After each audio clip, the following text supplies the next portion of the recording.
una talaga, nung high school, actually doon nag-start yung pagiging kung sino yung ako, na mas na-express ko yung sarili ko. Kasi, nung time na yon bigla lang ako niyaya na kaibigan ko, uy, sayaw ka, ganyan. Kulang kami sa grupo, ganyan eh.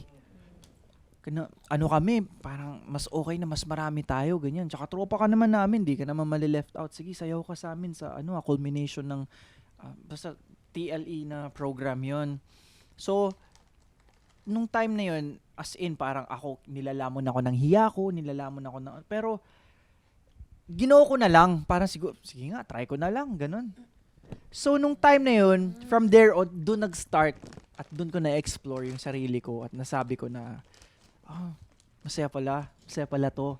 Ito pala yung parang naglagay ng color sa buhay ko. Di mo yung kinamatay, kinabuhay mo pa. Kinabuhay ko pa nga. Oh, pero kinabuhay you thought ko. na parang, hindi naman ikaw mamatay, pero hindi mo siya kayang gawin kaya Oo, hindi mo siya akala- pinupush nung una. Tama, akala ko ikakahiya ko lang, akala ko na face lang to. Ito, after neto, wala na. So Oo. parang nung time na yun na pala yun yung starting point ko. Kumbaga, yun na yung Breakthrough. Oo, yun na yung parang masasabi ko, wala na, eto na, nahanap ko na yung Gusto mong gusto gawin. kong gawin sa buhay ko.